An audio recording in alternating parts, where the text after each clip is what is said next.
Hey guys, Sam here, and welcome to the timeline of Phoenix Suns channel. The other night, it's safe to say Aron Baynes turned in the performance of his career against the Golden State Warriors, leading the charge for the Suns with 24 points, 12 rebounds, 7 assists, and 3 blocks. Baynes has now started for 4 games since Deandre Ayton's 25-game suspension was announced, and in those 4 games, the Suns are 2-2, with steady wins over the Clippers and Warriors and 1-point losses to the Nuggets and Jazz. In that time, Baynes has been a revelation, playing great defense, hitting threes, setting strong screens, and doing all the little stuff required to win games. Let's look more in depth at how Baynes has impacted the Suns. Let's start with his game the other night against the Jazz. In this game, it was clear from opening tip that the Suns were going to struggle against the length of Rudy Gobert. For Phoenix to have a chance to win, they were going to need Baynes to space the floor and pull Gobert out of the paint. That's how you wind up with early plays like this, where the Suns find Baynes for the first field goal of the game. But even despite that, Gobert and the Jazz weren't willing to respect Baynes' shot from the get-go, and wanted him to prove that he could make it consistently.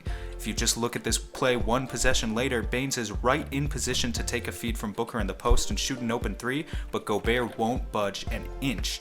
This leads Baynes to run back in and set the screen, but with such clogged spacing in the paint, Gobert easily slaps the pass away.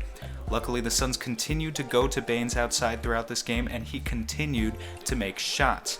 Baynes finished with 3 threes, and in the latter portion of the game, his presence on the perimeter bothered Gobert to the point where Gobert was compelled to stay just a few steps out of the paint on some second half plays. This opened up easy entry passes and lanes for the Suns guards and wings to attack. The Suns ultimately lost this game by 1, but Baynes helped keep it close the whole way through.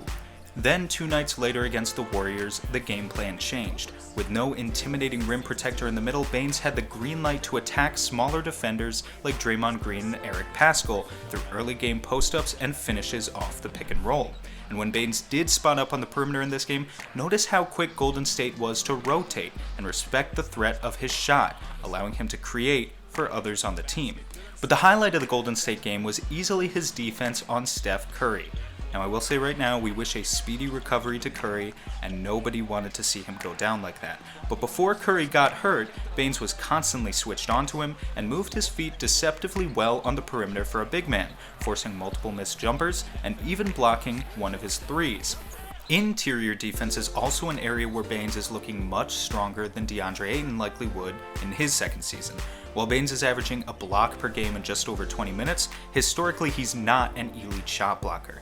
What he does do is use his body extraordinarily well to contest shots and stay vertical when jumping in the air, avoiding foul calls. You don't have to be a 3 block per game guy to be an effective rim protector, and Baynes is living proof of that. Finally, when Deandre Ayton returns, he could learn a lot from the way that Aron Baynes sets screens. He sets some of the hardest screens of any big in the NBA, and it's paying off huge for some Suns players.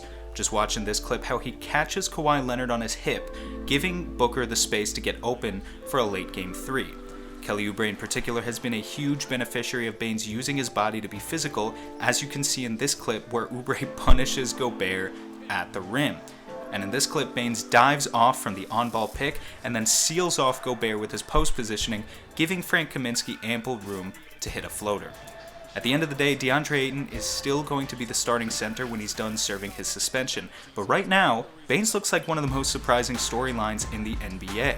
He's spacing the floor, he's captaining the defense both at the rim and on the perimeter, and he's creating fantastic looks for his teammates, both through screens and passes. He's having exactly the same transformation that Brook Lopez had for Milwaukee last year, and the Suns are winning games because of it.